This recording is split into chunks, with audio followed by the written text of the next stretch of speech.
The napkin held the stain like a secret it wasn't done telling.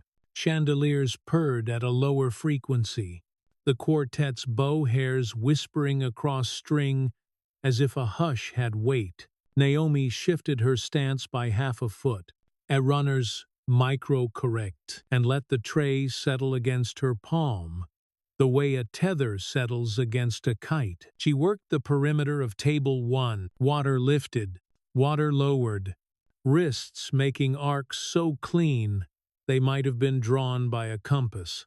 At each glass she found her breath, not because she was short of it, but because breath is a tool. When rooms forget how to behave, Javier drifted in her wake like punctuation. He placed a fresh linen at the edge of the table with the ceremony of a treaty no one admits to signing. Later, she told him, voice even, because theater helps the guilty, and the room had already seen enough. Across the plates, Charles practiced control like it paid rent.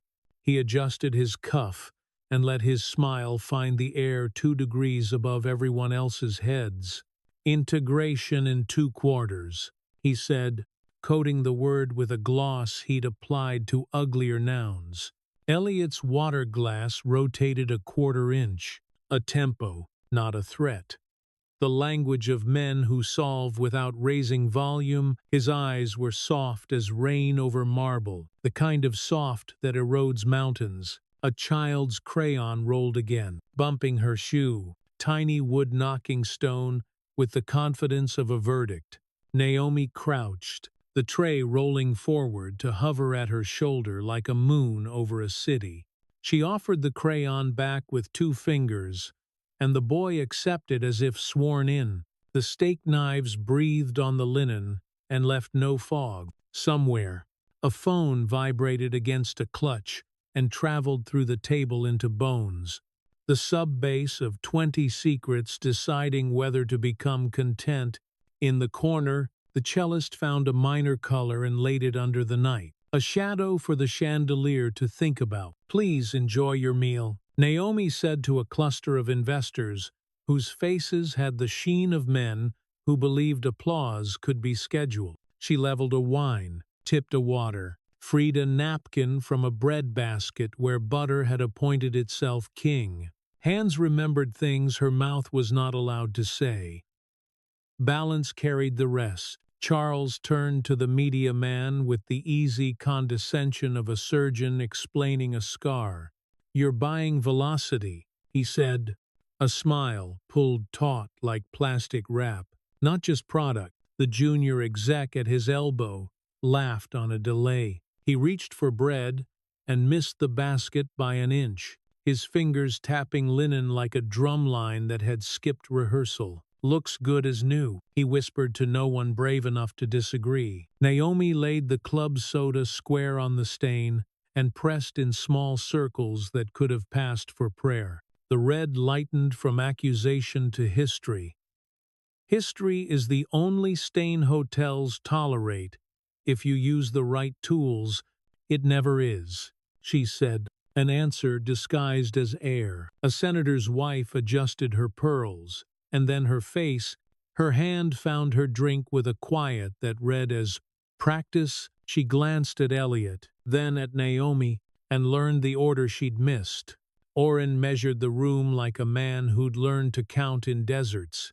He closed a side door by half and made it look like temperature control. Clips are everywhere, he murmured as he passed, and Naomi replied with a nod that meant we know without meaning we concede. Winners get over distractions, Charles announced, voice bent toward podium. For them, focus is oxygen. The word hung too long, as if the air refused to sponsor it. Naomi angled a bread plate to catch the light and not the camera. She slid a replacement water glass down with the gentleness of a nurse checking a pulse. Her jaw relaxed for exactly 1 second, then resumed its work. At table 3, a hedge fund saint lifted his phone, glanced, and put it face down with the patience of a doctor who knows when to leave the room. His neighbor folded a napkin once. Then again, edges perfect, resignation in textile form. No one said the word, but the word had already been said. Values. Elliot murmured to his plate, and it wasn't a sermon. It was a stamp pressed into warm wax. The seal held, Naomi's pitcher brushed crystal, the man's hand decisive, practiced closed around her wrist. "Wait until I finish speaking," he said, to the man across from him, to the ceiling, to a universe that used to believe his voice set the clock. His skein rang, then settled. She pulled back with emotion so small it could have been a change in weather. "Yes, sire," she said, setting the words down as carefully as you set down a hot pan, knowing heat travels to anyone who holds it too long. The quartet missed a beat and recovered with something like grace. The kitchen door hissed open, then closed, stainless breath returning to the drum of service. Mina leaned out once, reading the room with pastry intuition, and vanished before anyone tried to sweeten a wound. Phones tilted a degree higher, treason of etiquette in favor of proof. The floor captain's earpiece crackled like a conscience clearing its throat. Somewhere in the back, a dishwasher started humming Blue in Green, and the sound slid under the door like contraband calm. "Before numbers," Elliot said, voice barely above linen, "we observe values." The line didn't climb, it sank. An anchor finding honest bottom. People looked up without knowing why. Naomi set the last plate at Charles's place, with a quarter turn that offered the duck's best face to the light. He didn't see it.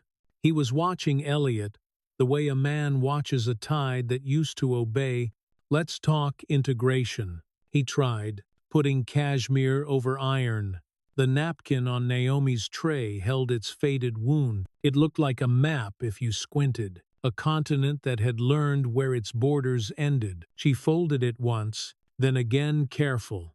Precise. Respectful of the lie it had agreed to help tell. Javier took her elbow with fingertips that never bruised. "You can breathe," he said, almost a joke. She breathed because she knew he would keep saying it, until she remembered. The senator's aide stood, murmured something about an early flight, and left a card that would not be used. A partner from the Boston table checked a feed and let his mouth flatten into a straight line.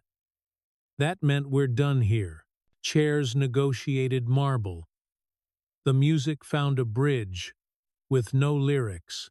Naomi walked the long curve of the room and felt the air change. Not colder, not warmer, truer. Truth is a weather system. When someone finally opens a window, she reached the service station and let the stainless steel cool the heat in her palms. Ava, new and electric, looked at her with eyes that asked for a way to hold this without breaking. "You keep moving," Naomi said. "You count the living." Ava nodded, swallowed, and grinned in a crooked line. "Dark chocolate is deployed," she said, deadpan, and Naomi laughed once, a sound that reminded her throat it could do that. Javier floated past again. "Club Soda," exiled, protocol revised. He watched her watch the room and recalculated his routes around hers. Good captains do that sail wherever the weather says the truth is. She passed the child and placed a square of Mina's tart near his bread plate. 2 fingers to lips, a conspiracy between sugar and survival. His eyes lit like match, and for 1 second the room was only a boy, and a promise kept. The quartet cellist slid into a note that didn't resolve, and held it long enough to make time think about manners. Naomi returned to the head table with a tray that suddenly felt light. Elliot's gaze found her, not to steady, to acknowledge. Like 2 runners, passing the same landmark at different speeds. Javier's radio buzzed with the sound of a lobby preparing for rain. Oren adjusted a sightline no guest would notice. His shoulders, finding a position between doors and dignity. Mina sent a glance that asked now, and Naomi answered with a blink that meant not yet. But soon, Charles kept talking in phrases like scaffolding, functional, temporary, ugly if you stare at them too long, a ring tapped glass 3 tables back. Conventions tried to restart themselves like a flicked fluorescent. The bulb glowed, then dimmed, the hum settling into something closer to honest quiet, the stain on the napkin dried to rust, brown where it had been loud, shaped more geography than wound. She slipped it into her tray's side pocket, the way some people carry photographs they don't show. At the far end of the ballroom, a door breathed open. Air-diluted perfume and warmed stone with whatever lives in hallways at this hour soap. Sweat. The democracy of kitchens. Naomi let the draft pass across her forearms and felt gooseflesh bloom like braille. She thought of Elijah's drawing on the fridge stick figure in a blazer, standing on a slab labeled Policy, a tiny lightning bolt conferring tenure. She thought of the library card Elliot had handed her at 7 and the apartment key that came later with fewer words. Her mouth stilled around a smile no one had earned yet. "Thank you," Elliot said, finally, to no one, and to her. He set his knife parallel to his fork. A man who had just finished measuring a bridge. The sound of steel meeting china ticked through the room like a metronome that had decided the lesson was over. Naomi checked her watch she didn't wear. Service had its own clocks. She was fluent in all of them. The next cue would arrive without announcement, and she would meet it with hands, not speeches. She tucked a stray curl behind her ear and stepped toward the swing door. Heat greeted her with open hands, citrus and stock and butter deciding the night. For a breath, stainless steel held its reflection of her straight back, eyes bright. A woman who knows where rooms break. Then she pushed back out. The door sighed. The chandeliers sang their one note. The phones went on pretending not to be witnesses. The napkin in her pocket warmed to her skin. Outside the window, the palm fronds argued with a wind that had missed rehearsal. Inside the room, gravity prepared to choose a side. Naomi set a glass on linen and let the water find its level. The linen square waited on the counter like a small white promise. Steam from the kettle fogged the chipped window and wrote its brief alphabet before slipping down the glass. Naomi ironed the napkin's edge once more. Heat, hissing, the cloth turning obedient and flat, the way certain truths do when you make space for them. Elijah's chair clicked like a seatbelt. He busied his hands with the strap, tongue peeking out. The serious face he wore when conquering tiny machines. "Today the graph goes up," he declared, and she kissed the crown of his head and told him graphs can be stubborn, but so can Ellis's, which is why paper learns. The hallway smelled like overripe oranges and someone's courage with perfume. Ms. Ada waited at the door in a robe that could pass for a judge's gown. "If you squinted with affection, I'll deliver him to PT with all bones accounted for," she said, and Naomi handed over a folded schedule and a granola bar like passing contraband through a friendly checkpoint. The bus sighed its old man's sigh. She stood anyway, palm on the pole, cheek catching the cool draft that lives in vehicles before the morning crowd warms them. Outside, street vendors plugged kettles into memories, and a man watered a slope of dirt with the faith of someone who believed in roots, even when none were visible. Back of house light flattened color to function. She slipped into the locker room's narrow mirror and looped her hair with an elastic that had survived 3 apartments and 1 bad winter. The safety pin slid into her hem without ceremony, a small edge hidden where fabric met rule. The city's version of a rosary. Javier briefed in blue marker. Arrows bloomed on the whiteboard like vines trained to behave on marble. "Head table along the east wall," he said, tapping once. "Service lanes here and here. Keep your eyes up." The room lies. Mina's laugh arrived like warm sugar. Chocolate tart will not share the spotlight, she announced, dusting cocoa over silence as if it were a cake too. Flour dusted the air and glued itself to the stainless, and someone in pastry swore softly in Italian, a hymn to gravity and butter. Oren rolled past with racks, pretending to be furniture. His nod was a telegram cameras checked, sight lines mapped, exits honest. He adjusted a sconce by half an inch, and the hallway improved, the way faces do when you take worry off their foreheads and offer light instead. She walked the ballroom like a cartographer. The chandeliers hummed at 40%, a civilized purr that turned silver into calm and glass into threat.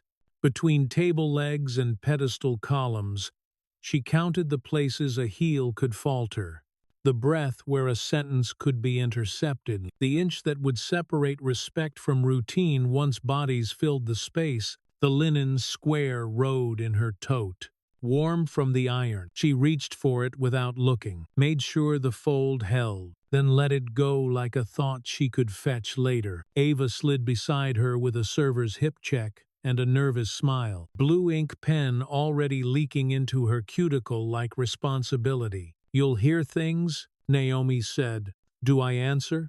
Ava asked, half-whisper, as if the room were already listening for disobedience. "You serve, you record, you breathe," Naomi said, "and if a crayon rolls, you pick it up, because the world sometimes trusts kids first." She ran stairs during break. The empty conference floor had the aftertaste of PowerPoint and men who loved pointless logic. She set her palm against the sun-warmed glass and watched the city's slow heartbeat, a truck exhaust making banner lines in the air, a cyclist whipping past a red with the confidence of someone who believed laws were for people who didn't train. In the staff hall, ice clattered like a polite avalanche. She weighed out coffee grounds the way track drills had taught her to weigh breath. Javier leaned in the doorway, arms crossed, the posture of a man pretending he didn't need good news when he did, and she gave him the inventory menus, memorized, table numbers anchored, hands steady, phone buzzed. Elliot. She stepped into the service alcove, where the light was kinder and the air cooler by 2 degrees. He didn't ask if she was ready, which is why she told him she was balanced. And he replied, "Then the room can borrow your spine for a few hours if you let it." And they both let the silence hold them like a bench. She watched a rehearsal of the quartet. Bow hairs made ghosts in the air. The cellist tuned a low C until the chandeliers remembered their purpose. A small brass plaque on the stage edge read "No food or drink," and she smiled because rules are truer when they're about respect, not carpet. Mina passed a spoon like contraband. "Taste," Mina said, and Naomi tasted, the chocolate turning cathedral in the mouth. Dark humor. Mina grinned, because it's 70% cacao, and Naomi let herself laugh, because pressure loves a crack to escape through. And this one had flavor. A vendor wheeled in crates of flowers that smelled like a fresh argument. Green stems made a neat army on the florist's table, the person behind them whispering to his shears, as if mercy could be measured in inches. "Not lilies," he muttered, and Naomi thought of funerals anyway, then filed the thought under later, and returned to knives and forks and lines. The manager from banquets checked the dimmer. 45 looks generous, he said, a man proposing compromise to a chandelier. Naomi tilted her face up, felt warmth on her eyelid, and said, 40, because face lay less in softer light. And he pretended it was his idea, and the room exhaled. Mid-shift quiet tried to teach them something. Ice machine thumped twice, then fell still, as if waiting for permission. The linen square in her tote pressed against her thigh, a paperweight on a gust of nerves. and she palmed it once for luck. That doesn't call itself luck, because it refuses the credit. She found Ava polishing stems with a zeal that looked like repentance. Stop before the glass disappears, Naomi said, taking one and holding it to the light. The rim, a thin halo that could cut a mouth if you asked it to. People's faces are mirrors, she added. Yours too. Pick what you want to reflect before you walk in. The sommelier practiced his smile in the pillar's reflection. It landed a little left of sincere and a lot right of dangerous, as if the wine had hired him to lie gently. He nodded at Naomi as if they were colleagues in a sport with different equipment and said, "Good for tonight." And she nodded back because alliances have to be made of small nods when the big ones are rationed. Delivery from Linens arrived with the smell of bleach and steam. She opened a crate and ran fingers over stacks. Still hot, the way a book lover palms a just-printed spine. Heat ghosted into her fingertips, a reminder that fabric is only fabric until it's asked to carry story. Then it becomes something like witness. On a loading dock, the city's heat returned from the asphalt. The noon glare turned puddles into chrome. Somewhere, a siren threaded a needle through traffic. A valet practiced sprints with cones because not all games are free, and she felt her calves remember a stadium where the gun barked and the body answered. A text came from PT. Elijah had charmed his hamstrings into a truce and secured a sticker that looked like lightning, making friends with a knee. She closed her eyes and pictured the chart on the fridge, the arrow he'd draw tonight, climbing 2 tiny squares higher, and her breath went even in a way that made service easier. Mid-afternoon drifted toward ceremony. Staff passed through final polish, like soldiers inspecting boots before parade. Naomi checked placements and found one fork kissing a knife and set them apart like siblings who loved each other too hard. Because metal tells on you if you let it, she walked the service corridor one more time. The hum of refrigerators made a low ocean. Citrus cleaner cooled the air where hot plates would later rage. She stood, briefly, in front of the mop closet's open mouth and watched the bucket still water until it stilled her, too. A quiet beat.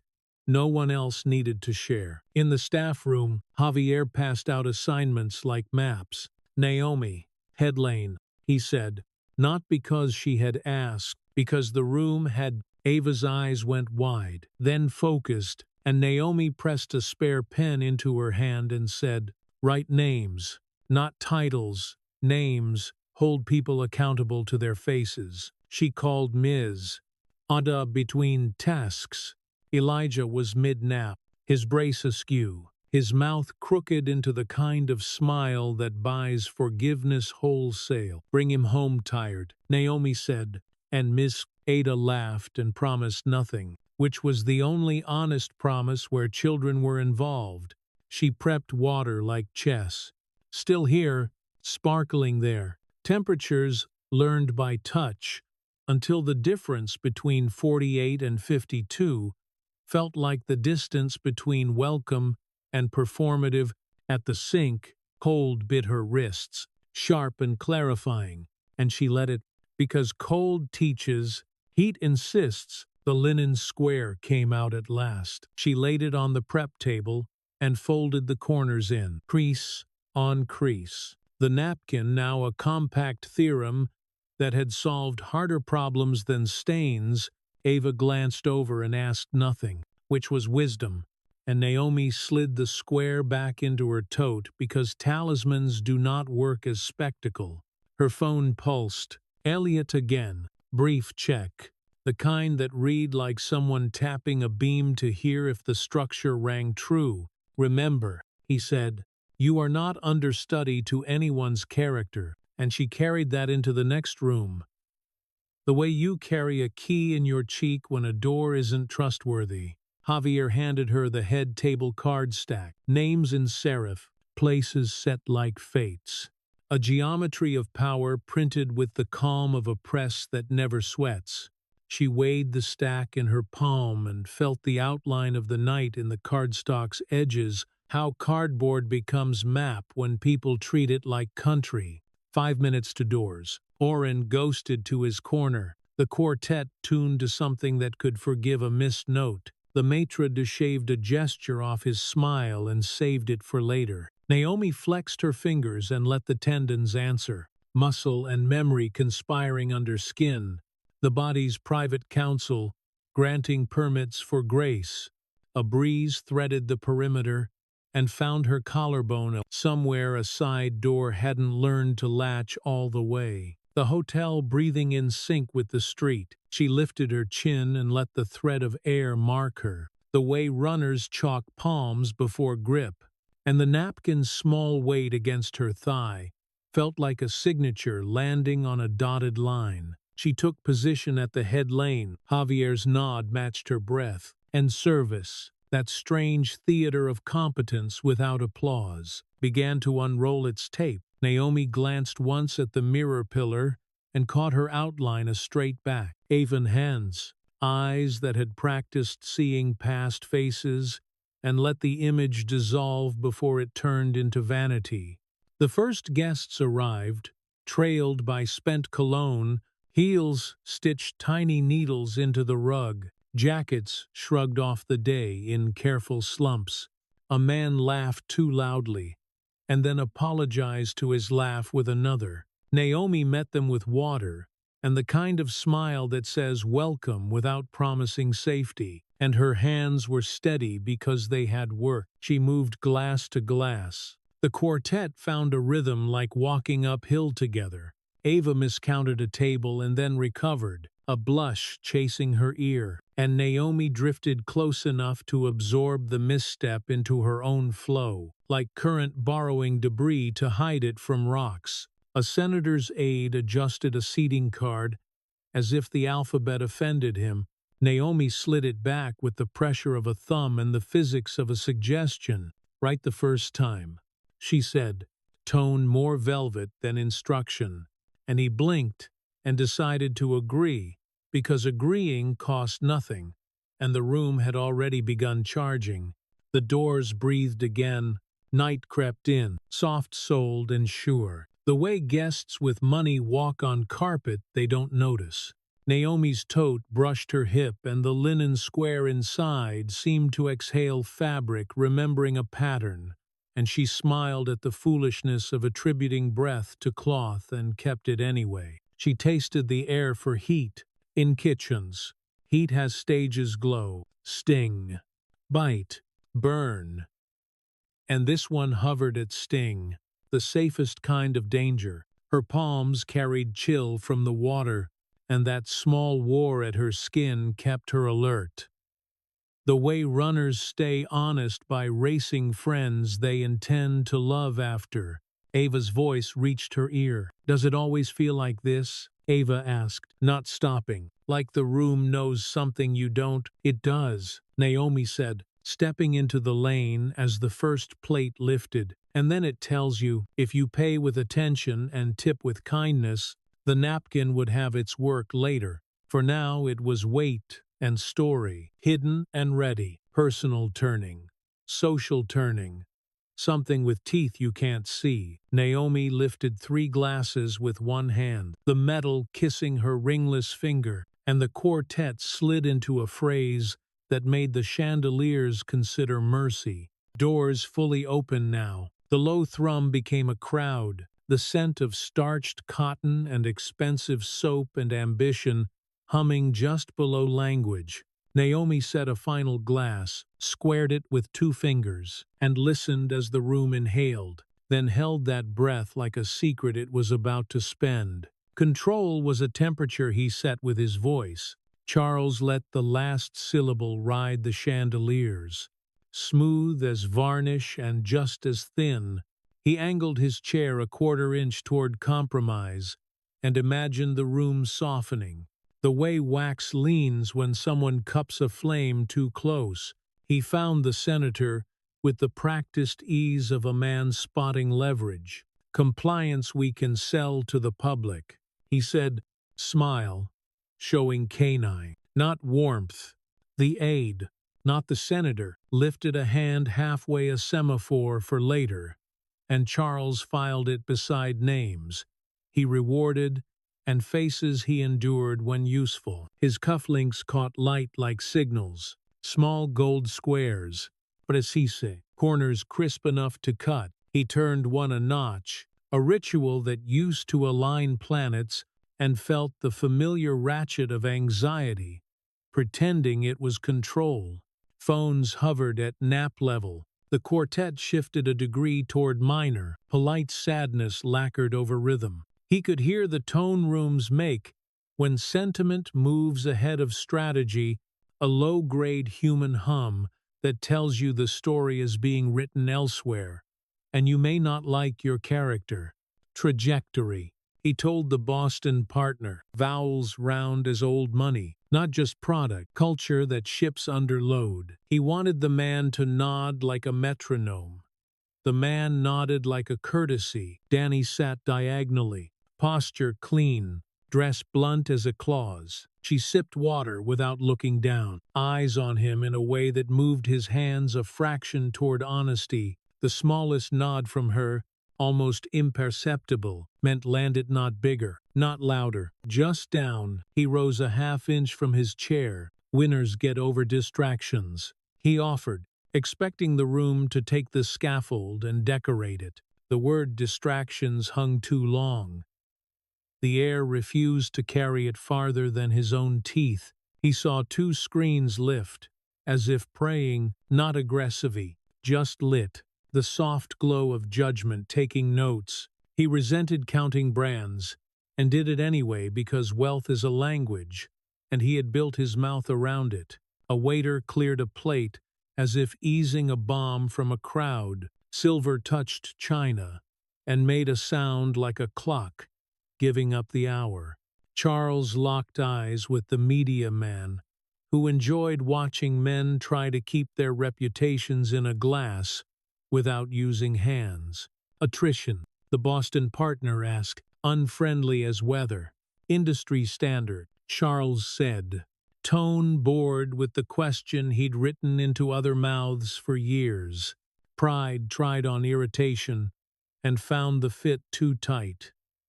He exhaled through his nose and practiced civility on the man's lapel pin. Elliot's glass turned a quarter-inch. No flourish, no sermon, just geometry. Charles felt the gesture across the linen like a weight redistribution, some old math he'd forgotten, converting to present tense. He touched the cufflink again, clockwise, then back, ritual as analgesic.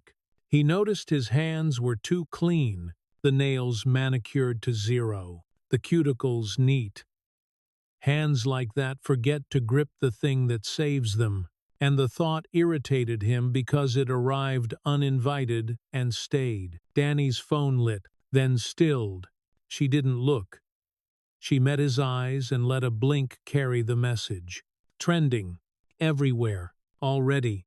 He tilted his jaw as if rearranging bone might dislodge consequence, then smiled for the senator's wife in a way that once purchased loyalty wholesale. Integration won't crater culture, he told the table, rhythm finding him, sales finding form. We absorb, we tailor.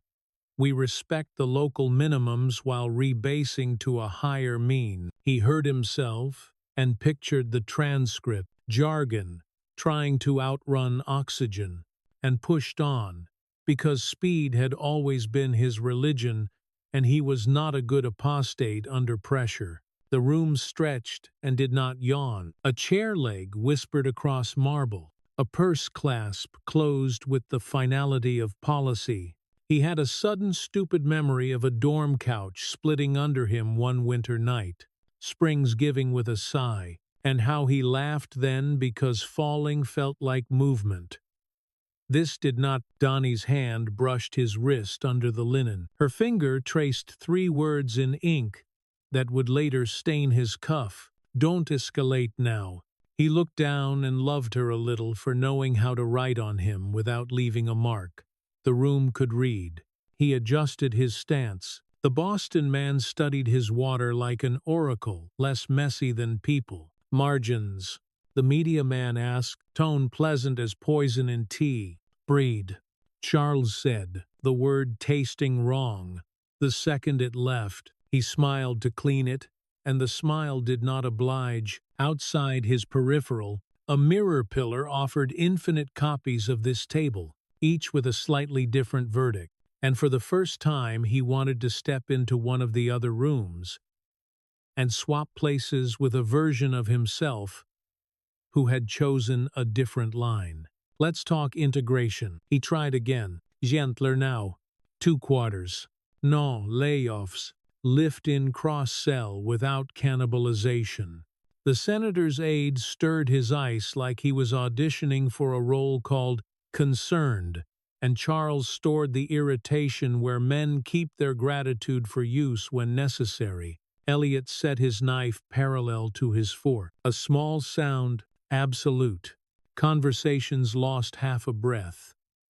Silver remembered its place. Somewhere, a bow hand tightened, then loosened, saved by muscle memory. Charles shifted the story. My mother worked 2 jobs, he said, sprinkling personal across policy like garnish, bright and inconsequential. I don't ask people to do anything I haven't done. And the lie wasn't that he hadn't worked, but that he thought the room wanted proof of pain as a receipt for power.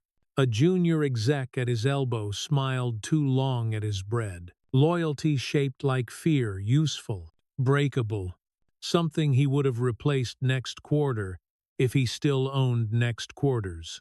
He let his eyes tell the kid to breathe, and the kid looked grateful the way a dog looks grateful to a second owner. Danny drank again. The waterline receded, cool against glass, indifferent to reputations. She set the glass down without coasters, because marks on linen were the price of rooms, and because some stains help future staff remember what not to put back. He found his rhythm hardening. Permission kills companies, he said, meaning it, hearing himself, hating almost everyone for making him say true things badly. Movement saves them, and that rang so clean he wanted to pocket it, but the room didn't tip. A partner, 3 seats down, glanced at a screen, and let his mouth become a rule. Exits began inside people's faces before chairs acknowledged them. He had learned that in negotiations and forgotten how it feels when you are the table. He looked to Elliot and met not scorn, not pity, just a man taking a measurement. He would later enter into a ledger with an exact pen. Across linen, a server swapped out a glass with the grace of a surgeon who refuses fame. Charles almost thanked her. He didn't, and the absence felt like a note struck and not resolved. Your OSHA posture, the aide asked. Too casual. Trial balloon with a pin in its pocket. We exceed, Charles said. Relief rising process he could own. Numbers he could massage into decency. Fines are inefficient. He added, the old line, the dependable laugh. And the laugh arrived late and small and died on arrival. Cufflink again, clockwise. He imagined the square, aligning with a grid. Only he could see he needed a statement that would staple the room to him. Instead, he saw Danny's note in his head. Ink on skin, don't escalate now, and felt himself obeying it. The way injured animals obey gravity. Elliot breathed, and the table caught it. A stillness gathered, not dramatic, calibrated like the pause before a diver breaks water and becomes form again. Charles looked past Elliot and saw the corridor door open a fraction. The soft gust from back of house moving napkins by a hair, kitchens sending word through air, "We're ready when you are." He should sit, he should smile in that second language way, and invoke timelines, and thank hosts, and defer to the man who owned the weather. He opened his mouth instead, and heard from somewhere old and stupid, "We can litigate values on a podcast," a sentence lacquered to look like joke, and sounding like a flag burned in a polite country. Not a wince, not a gasp. Something more efficient happened. Two investors stood without choreography, the way people stand for a ferry when the rope unhooks. Elliot didn't rise yet, and that yet felt like the word the whole night had been trying to speak. The pillar's mirror caught him turning his cuff again. He looked like a man winding a toy that had been winding him. Across the infinite copies he saw a dozen outcomes, none of which involved the room returning to his orbit. Danny leaned closer, her mouth near his ear, voice the size of a paper cut. "Land the plane," she said. He nodded and could not find runway. The quartet found a bridge that remembered an old song and refused to play it. A senator's wife whispered something kind to a server who would remember and still not vote for her husband. Charles placed his hands palm down on linen, felt the fiber's stubbornness, the weave resisting, the table reminding him it had outlived better men and worse. "Anyway," he said, voice flattening under its own weight, "we build things that last." The sentence wanted applause. Like a plant wants a window. It got water glass silent, clear and perfectly shaped. Elliot lifted his napkin an inch and let it fall. Permission. Conclusion. A cue for a room that preferred civility to spectacle and consequence to opinion. Charles watched the movement and knew, before understanding, that this was the sound of his story deciding to belong to other people. He thought about standing, he thought about staying seated, and smiling until the world agreed to match him. The cufflink rested against his pulse, a square of gold warming to skin, no longer a talisman, just metal. "Mr. Drake," Elliot said, and the angle of his voice cleaned the air. "Before we proceed," a corridor door opened wider, and a draft crossed the tablecloth like a line drawn in chalk. Charles looked at the mirror again and found a version of himself that didn't blink. This one did. Danny's hand left his wrist and took her pen, and the nib kissed paper as if signatures were a weather you could forecast. The room waited with good posture. Bows hovered. Breath held. When Elliot stood, he did it the way a law stands. Chapter 4. The napkin lay folded on the tray, its pale rust mark like a country retired from maps. Chandelier light pooled on silver and refused to choose sides, while the quartet held a note that made glass feel mortal. Elliot rose into the hush without scolding it, the simple vertical of a man who knew how tall the room was and refused to compete. "Mr. Drake," he said, courtesy trimmed to the bone. He didn't tap a glass or ask permission from crystal. He looked instead at the linen field before him, a city of plates and folded flags, and then to Naomi, who stood 2 paces back with her hands empty, the way a witness keeps them. A draft slipped from the service door, cold against wrist bones. Perfume thinned. The smell of butter and heat wandered out as if to testify. Elliot turned his palm up, not for flourish, for gravity, and the room's posture improved by instinct. "This is my daughter," he said. The sentence arrived like honest weather. No thunder, just pressure changing, and the chandeliers seemed to drop a fraction, the way ceilings do when truth fits the space too well. Naomi stepped forward with the quiet of a runner crossing a line only she can see. Not behind him, beside him, the geometry corrected with one footfall. She didn't reach for the tray. She didn't clasp her hands. She let stillness have her shoulders, and gave the room the courtesy of not rescuing it. Charles's smile misfired, and tried again. He adjusted cuff and story at the same time, movements sharing a hint. The gold square at his wrist flashed once, then dulled, as if light had been asked to reconsider its loyalties. A chair leg made a small confession against marble. Phones rose, polite as hymnals. In the mirror pillar, scene stacked on scene, the repetition turning mercy into documentation. She keeps her name, Elliot added, voice even. A choice I respect. He set his napkin down with 2 fingers, and the fabric obeyed. A white square that learned a new shape on contact. The senator's aide found urgent business on his screen. A Boston partner's mouth became a straight line that signaled math somewhere by the wall. A server forgot to blink for a full 5 seconds and survived. Elliot did not speak values.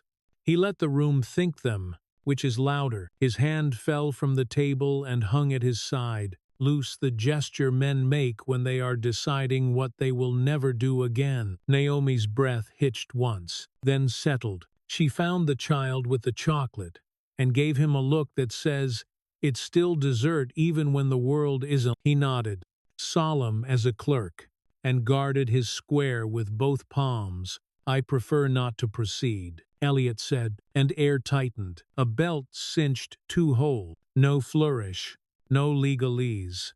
Just a door closed in a tone that survived microphone. He glanced at Jonas near the back. A nod moved, and somewhere in the building words began marching toward screens with their laces tied. Charles leaned half an inch into a smile that had saved him from smaller fires. "Let's clarify," he began, voice reaching for scaffolding. Across from him, Danny's hand found a pen like a life jacket and didn't hand it over. A water bead crawled down the side of Elliot's glass and stopped at the base. Silence made more sense than anyone's favorite talking points. The quartet read the room and switched to a tune that never resolved, generous to sorrow without letting it narrate. Naomi kept her palms open, a habit learned from lifting plates and other weights. Her left hand brushed the tray's rim. The linen square waited there like an artifact avoiding attention. She felt its corner under her thumb and did not take it up.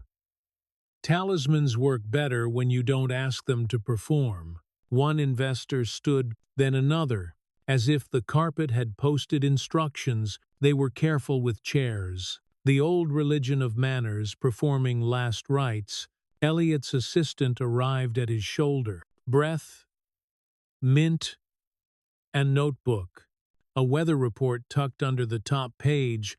Statement staged, she said, vowels small. He nodded once. The kind of agreement you can notarize. The air pressure moment midway in a plane's descent when ears pop and strangers become fellow travelers passed through the ballroom. A senator's wife touched Naomi's forearm, a light tap, apology without nouns. Naomi inclined her head 1 degree and let it stand. Charles looked to the pillar and found himself multiplied to failure. He touched his cufflink, then didn't. The habit had lost its hinge. "Before we talk numbers," Elliot said, as if continuing a thought he'd been born with, "we watch how people hold a room." He didn't look at Charles. He looked at the staff who had stepped inside the blast radius and not flinched. Some things aren't negotiable. The linen square on Naomi's tray shifted when the draft returned, a soft tick like a clock. Remembering its job, she anchored it with 2 fingers, pressure light. The way you hold a pulse, she had that runner's thought, just a flash, that the hard part is not the sprint, it's what you do with your hands after. Javier eased in with the choreography of retreat. He spoke to no one and everyone. "We'll refresh coffees in the lobby." A sentence that folded chaos into service, like egg whites into batter. People stood grateful for instruction that didn't make them choose virtue on camera. Danny leaned close to Charles. "Don't chase," she said, her voice a scalpel kept clean. He nodded and stayed planted, which was the only good decision left. That looked like indecision. Elliot gestured toward the back wall. Naomi crossed the distance, tray abandoned, apron untied with emotion too calm for television. She stopped beside him, and the room revised its seating chart, without moving a chair. "This is how I prefer to invest," he said, a line with no ornaments. He didn't add speeches about mothers or mottos. He gave the moment back to the people who would do the work when cameras slept. A waiter lifted a plate with both hands. Glass clinked once, then learned to be quiet. Oren adjusted nothing and protected everything. The draft from the service door cooled Naomi's collarbone a second time. Midpoint turn, same wind, new meaning, personal chill, becoming social clarity. She straightened without looking at her reflection and saw, peripherally, how the mirror lost interest in infinite Charleses. The first headline slipped in like an impatient cousin. Acquisition paused after incident. No verbs fought. The sentence had its own pulse. Phones buzzed with the embarrassment of insects trapped behind shades. "Thank you for dinner," Elliot said to the table. "No edge." He meant it, for the proof, the witnesses, the labor. He set a billfold on the linen and pushed it forward an inch, paying a room that couldn't absorb the tab on Soul. Charles opened his mouth and closed it. He looked at Danny. She didn't blink. He tried again. "Mr. Strauss." "We," and the pronoun broke under the weight of its history. Naomi heard the dishwasher's rhythm from behind the door, industrial, stubborn, lullaby for the fed and tired. She brushed her thumb against the tray rim, missing the linen's corner by habit. Quiet beat, pressure higher than sound, the kind of silence you stand inside like weather. A guest at table 7 started clapping once, two hands trying for protocol, and stopped, cheeks coloring into apology. Mina signaled from the kitchen with a pastry fork held like a baton. "Stand down. Sugar can't fix this." Javier smiled into his collar. "A private joke at fate's expense. Dark chocolate. Remains undefeated," and moved on. Elliot turned, and the side door received him like an agreement. He didn't rush. He didn't slow. He walked the speed of consequence. Jonas flowed after, the assistant's shoes, solving carpet without scuff. Naomi stayed in the room. Someone had to land the night without breaking plates. She nodded to Javier, who nodded to Oren, who nodded to the maitre de tiny republic, passing a law that said grace continues even when the anthem changes. Charles sat again and found the chair less generous. He lifted water, set it down, failed to leave a ring. "Ladies and gentlemen," he tried, and the room gently withheld the title. Naomi collected a plate that didn't need collecting. Her fingers were steady. Her face spared everyone a performance. She felt the napkin's weight on the tray and let it be more map than bandage. Now philosophy stitched into cotton, a small domestic treaty with rooms that forget. By the time the quartet faded, guests had learned how to exit without blaming their shoes. The mirror pillar held one last duplication and released it, light slipping free of copies. Naomi walked the long curve toward the swing door, breath even, temple cool. At the threshold she looked back once. Charles's cufflink had stopped catching the light. Danny's pen sat uncapped beside a glass that no one would empty. The linen on the head table remained white where it could, and honest where it must. She pushed into heat and knives and the music kitchens make when the plot is elsewhere. Mina handed her a towel like a medal and didn't ask. Oren's radio murmured approval in a language that prefers nouns over adjectives. The napkin on her tray shifted again. Final small flutter. She folded it into a tighter square and slid it into her apron, the fabric warm from the room it had just edited. In the corridor, the air smelled like citrus and steam, and something cleaner than both decision. Behind her, the ballroom continued at a lower volume, chandeliers humming to themselves like old machines happy to be useful. Before her, stainless gleam, timers blinked, and a printer fed paper with the same patience. It grants bills and prayers. She exhaled, a measured release, and the folded linen kept its shape. The linen square cooled on the counter like a pocket moon. Fluorescent light in the service corridor hummed at a pitch that made teeth feel wired. Naomi pressed the fold once more with her palm. Heat leaching into cotton, a small treaty renewed before the building exhaled, and the night changed its job. Elevators shut like lips. Mara from PR walked fast, tablet tucked like a live grenade. Blazer, carrying too much air. Draft A is values forward. Draft B cites clauses. Draft C is a bridge we should burn, she said, already editing, already repositioning verbs so they couldn't lie later even if someone wanted them to try. Jonas counted time zones with his thumb. LPs first, employees next, press last, he murmured, eyes on 3 screens in his head. He moved like a man who had mapped the building's veins. If you needed the heart, you followed him through doors that preferred to recognize names rather than faces. Downstairs, the garage held its cold. Exhaust hung thin and metallic, a ribbon of quiet. The tires cut without effort. Elliot slid into the back seat, read a memo that cared about nouns, and crossed out one adjective that wanted credit for work other words could carry. Tsedis, he said, maranoded, a pro who doesn't mourn drafts. A anchored in B, she said, and Jonas was already moving the pieces internal at 0900, external at 0915, stake knot holders at 0930, a choreography that felt like surgery in a moving car with decent shocks. Hotel Wi-Fi quit pretending to be secure. Clips replicated, angle proliferated. The same few seconds blooming into 100 verdicts. Naomi watched one only long enough to confirm the light in it, then shut her phone the way you close a hand over a match before it burns you and the room. At home, Ms. Ada poured tea with the seriousness of a vow. Elijah slept. One brace loosened.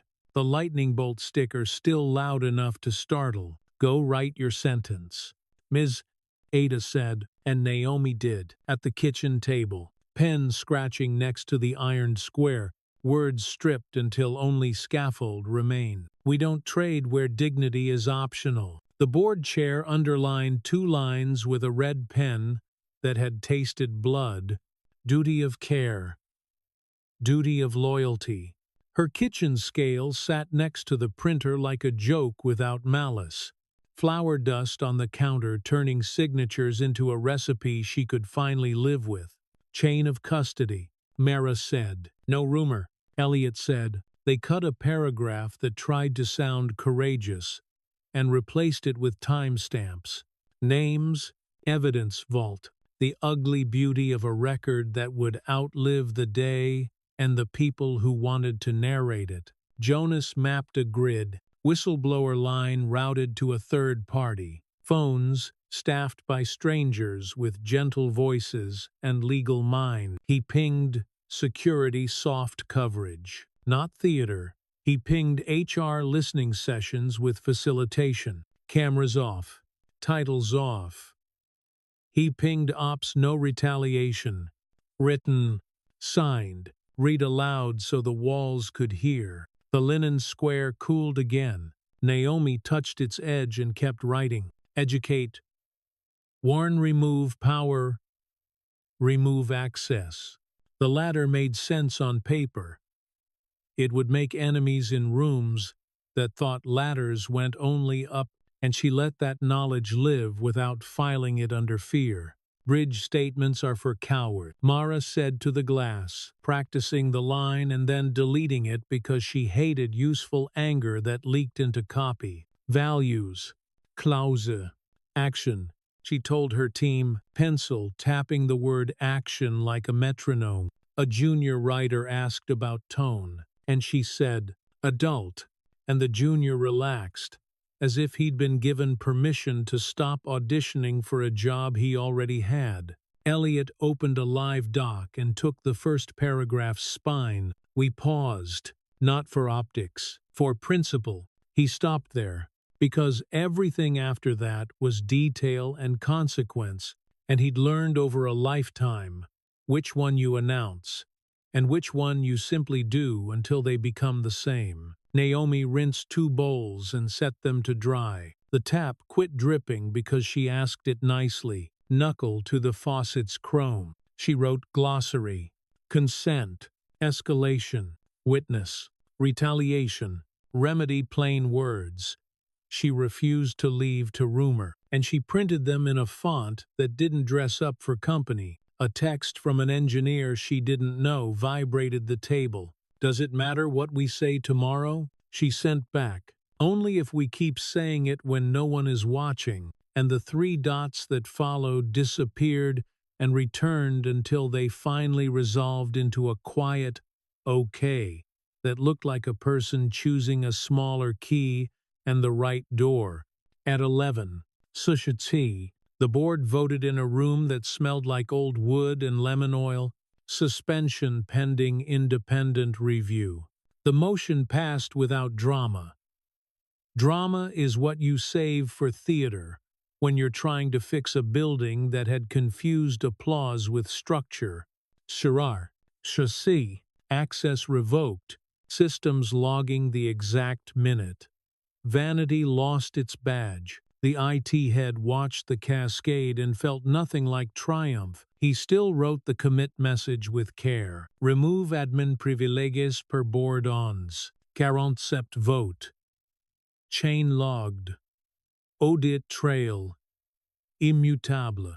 A poem only people who sleep near servers admire. By 1, a partner emailed. In light of recent events, assurances requested leadership conduct. Compliance replied with a form letter that wasn't form at all process. Contact.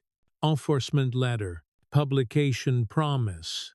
Somebody somewhere tried to write regret and deleted it because regret is a feeling and this was a procedure.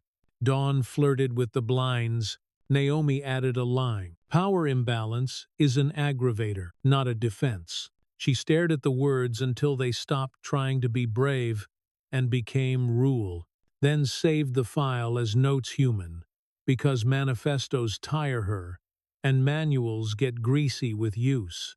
Jonas slid a deck across the table like a dealer who only runs fair games. Employee all hands at 9, he said. 15 minutes. Cámaras opcional. Questions prioritized. No adjectives we can't defend in court. And Elliot nodded, relieved to be told what to do by someone who knew. Mara held up the statement. 2 paragraphs. 48 words. 1 promise with a date attached. Send, Elliot said, and the press of his thumb pushed language into a world that would immediately try to measure it with rulers and receipts. He looked at Naomi. You speak, he said.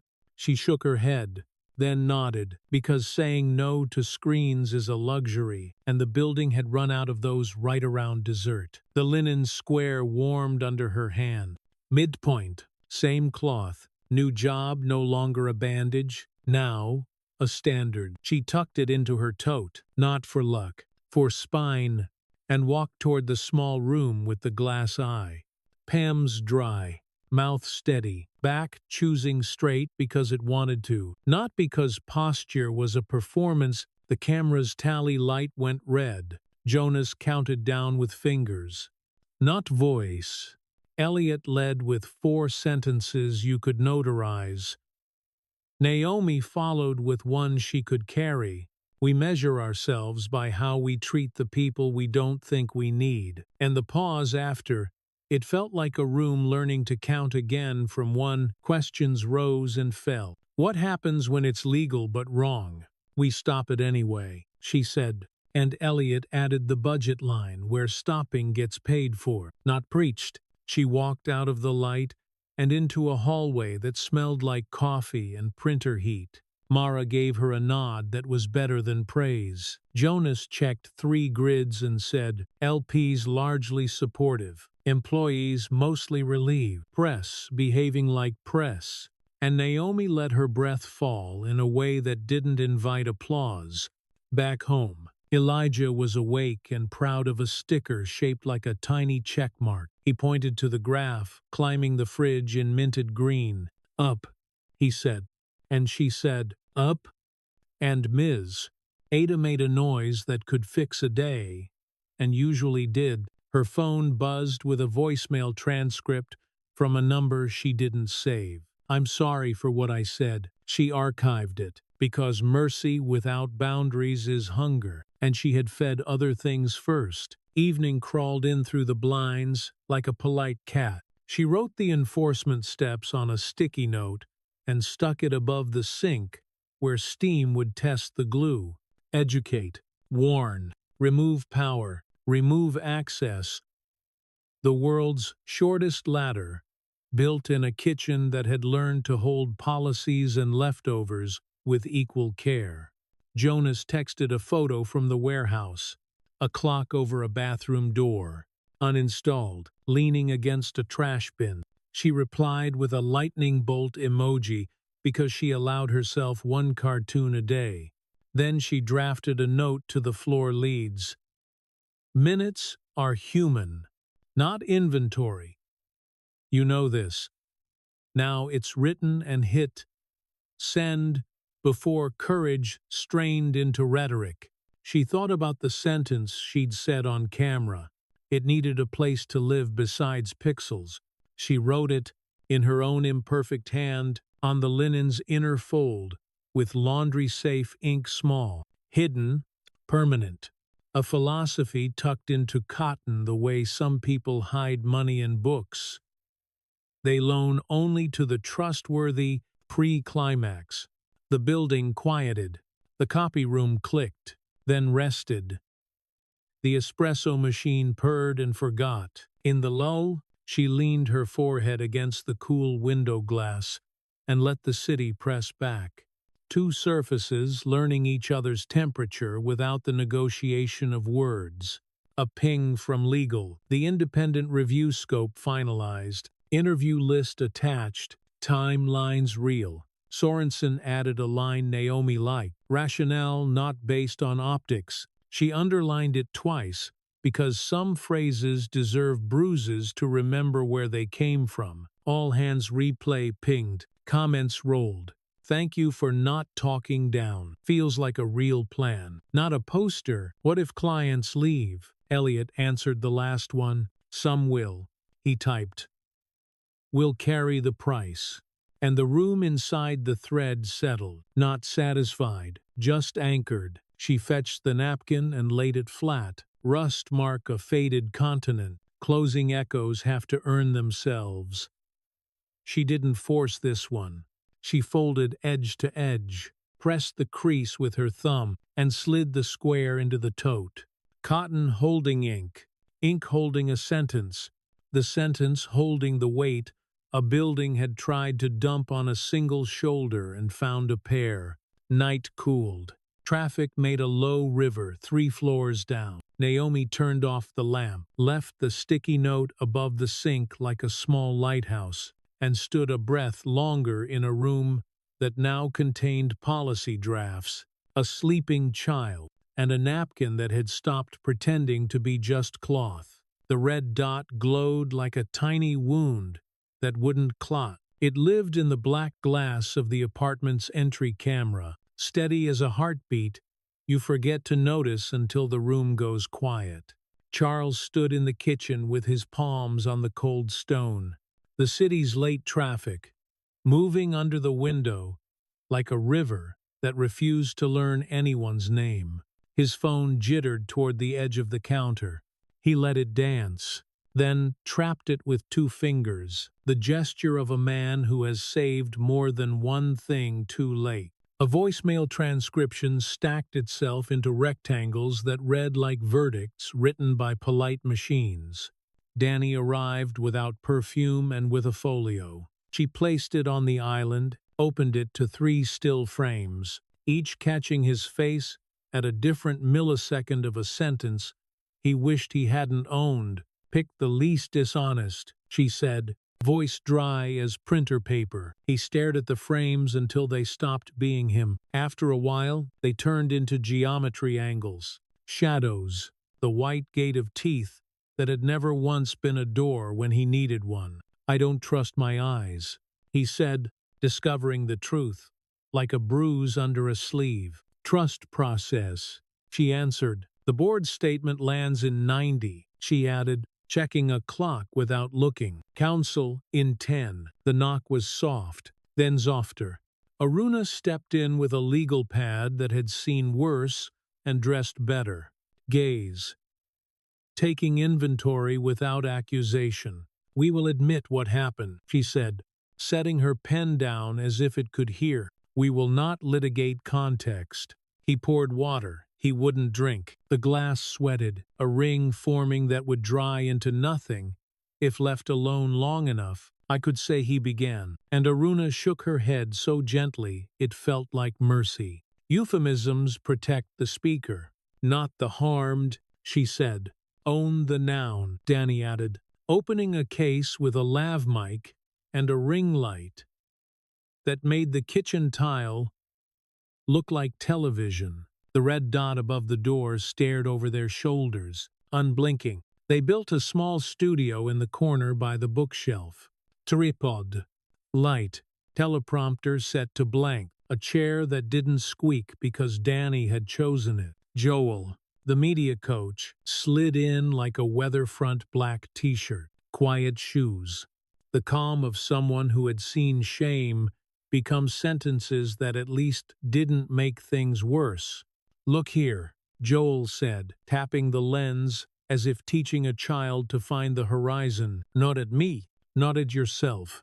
At the person you harmed." He clipped the mic to Charles's collar, fingers fast, face without mirror neuron. The ring light flicked on. The red tally on the camera waited as if it had a mouth to hold a breath. Heat found Charles's cheeks and stayed there, stubborn and instructional. "Say your name," Joel murmured, "and the specific thing you did. Not something.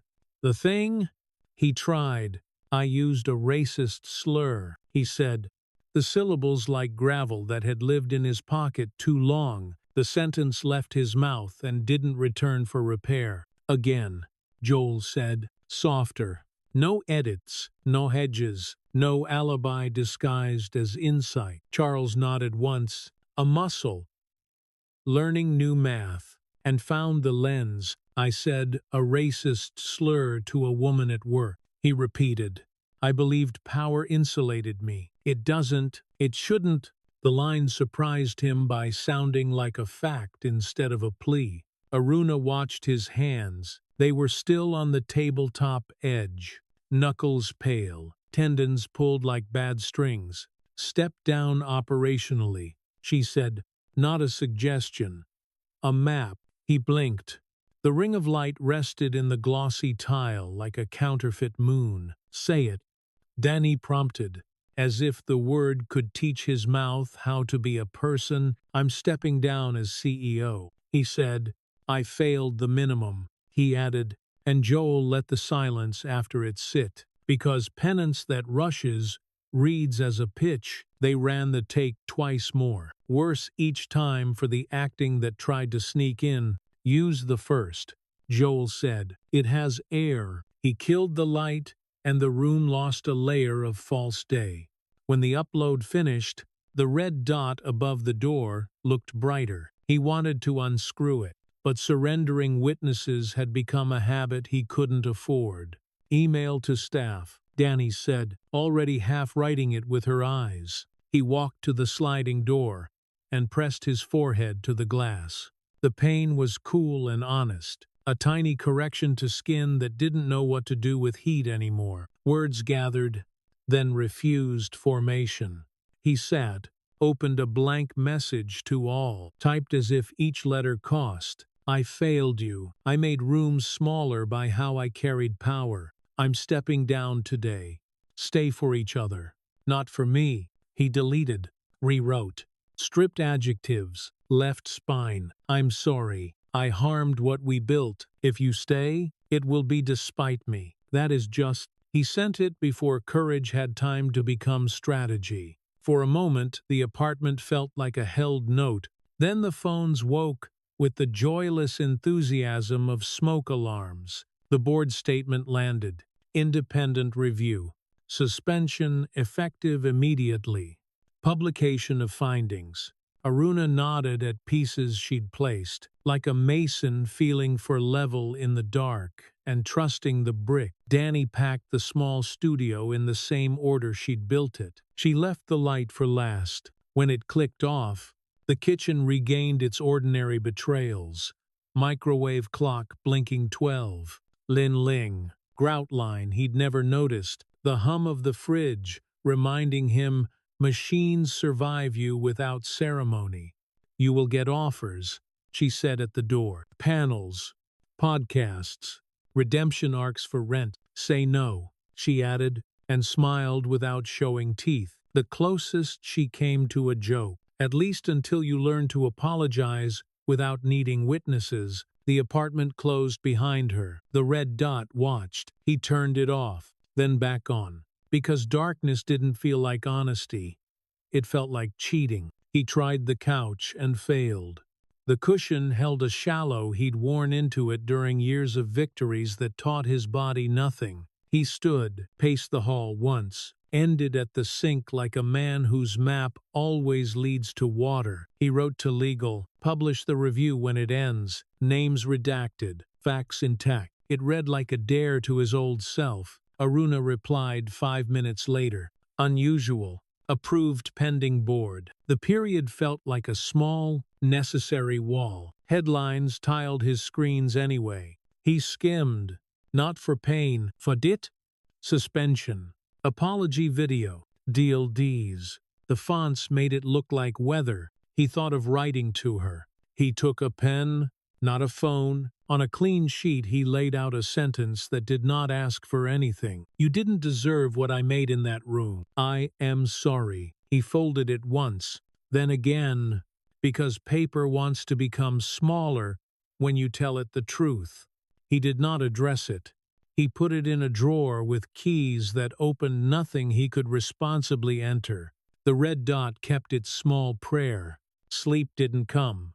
A thin, decent tiredness did. He lay on the carpet beside the ring light's coiled cord, the rubber warm from earlier heat. Apartment sounds found him elevator cables somewhere in the building throat. A neighbor's faucet coughing twice. Wind testing the window like a dog testing a fence.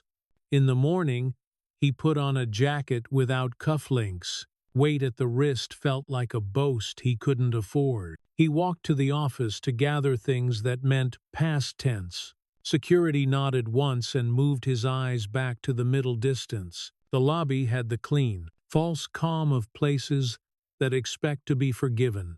Upstairs, people looked away in the kind way and in the other kind. He couldn't tell which hurt less. His desk recognized him by posture, not by login. He touched the plant he'd kept alive out of spite, pinched a brown tip, apologized in a whisper to a green thing that didn't need it. Tashi appeared in the doorway, headphones around his neck like a reluctant halo. I don't know what to say. The engineer said, you don't have to. Charles said, and meant it. You taught me to ship, Tashi added, then swallowed. You also taught me to vanish when you walked in. Both are true, Charles said, hands staying open on either side of a box. The sentence sat between them like a small, intact bridge. Tashi nodded and left without pretending they were done. He carried the box himself past a glass wall that mirrored him into a procession. In the lobby, he signed the exit form with a pen that had been clicked to death. The badge made a flat sound on the counter. Cheap plastic. Surprised to be symbolic. The parking lot smelled like sun on tar. He stood there longer than weather required. Then he drove nowhere and ended up somewhere the building across from the hotel, where a row of ficus trees tried to domesticate the sidewalk. He didn't go in. He watched the revolving door push time in polite slices. A server held a tray, one-handed with the kind of strength you only notice when you've learned to look. The letter in his pocket grew heavier. As the day warmed, he left it there. Some apologies are procedure. This one was maintenance daily. Invisible, no plaque. Back home, he opened a new document and labeled it List. No flourish. Hire a therapist who doesn't sell absolution. Set up a fund for service staff. No branding. No quotes. Pay for counseling for ex-employees who named you in exit interviews. Stop narrating decency. Do it. He emailed the board chair. Direct any clawed-back equity to the review, the audits, the staff relief. Not PR. He wrote, plumbing. She replied, approved in principle. Paper to follow. The bureaucracy sounded like grace when it behaved. He turned on the entry camera again. The red dot returned to its patient vigil. Midpoint. Same light. New meaning, no longer a threat. Now a tool that asked for endurance. He texted Joel. No follow-up video. Joel answered with a single line. Good. Silence is a tool when it serves work. He put the phone face down and listened to the apartment discover him. Evening slid down the window. He made coffee and forgot to drink it, the cup cooling into an object again. A kid 3 floors below kick-flipped and failed, laughter punching up the stairwell. Proof that gravity can be a gentle coach if your bones are young. He sat at the table with the letter he would not send. He unfolded it, read the one sentence, and folded it back. Smaller, simpler, closer to the corner. The paper kept its creases like a map that had learned his hands. The red dot watched. He let it. In the quiet, he said a line he wanted no one to hear, and heard it anyway. I won't ask to be liked. I will learn to be decent. The room offered him no applause. Only the hum of a building doing what buildings do, when no one's narrating, breathing, settling, keeping score without malice. The red dot held, small and relentless, an ember that refused to lie about what it saw. The linen square waited on the desk like a folded breath. Morning light broke across its seams, thin and clean, turning cotton into a quiet kind of metal. Naomi slid a notebook under it to stop the edges from lifting when the AC coughed, then touched the crease, the way a runner touches the lane before the gun, just to prove the ground is real. Listening session A is live in 3, Jonas said from the doorway. He carried a box of clip-on mics, the way people carry pastries they're afraid to drop. Naomi grabbed a legal pad paper because it keeps its own secrets, and followed him into a room where the camera was already pointed at nobody.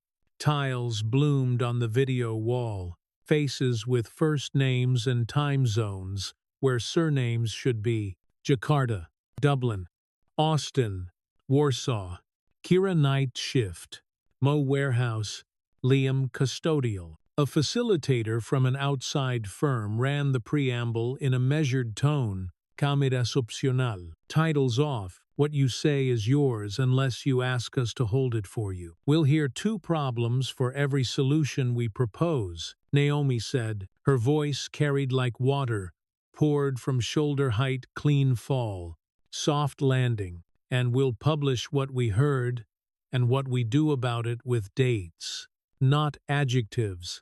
The first story came from a woman in Singapore whose English had the precision of a scalpel. It is subtraction, she said. describing meetings where her code moved the needle, but her name never did. Not a slap. A subtraction is quieter. A man in Austin spoke next, older than his boss, called Buddy in client rooms until he could feel his spine shorten. A receptionist in San Francisco, Shreya, told them about "Where are you really from?"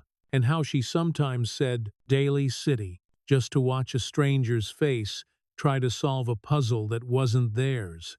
Naomi wrote fast, not because the notes would save them, but because naming rot is how you measure where the floor needs rebuilding. A silence opened and refused to be awkward. The AC hummed its small weather.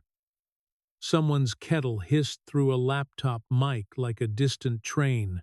Naomi let the quiet stand until it had done its work, then moved everyone to a list of asks that policy could actually carry. Legal leon, inside counsel, outside counsel, compliance, three heads bent over one draft, like surgeons sharing a spine. We can codify character risk, outside counsel said, her finger tapping a clause that knew where the teeth lived. It escalates when power sits on one side. No euphemisms, Naomi said. Sliding policy V0. 3 forward.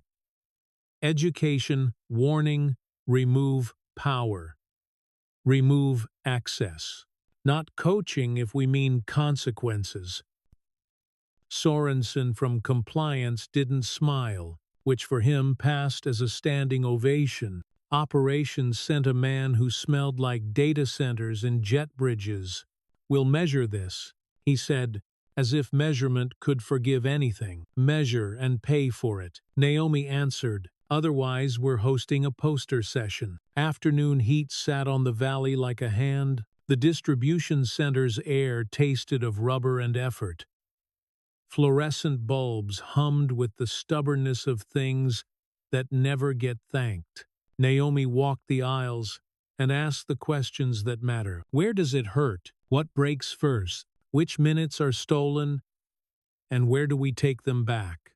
"They time our bathroom breaks," Letty said, palms blackened by boxes, eyes bright enough to be its own lighting plot. "Clock stops if the lead likes you," a kid added, shrugging as if describing weather. Naomi pulled a chair into a mop closet office and wrote a schedule that returned minutes like wages.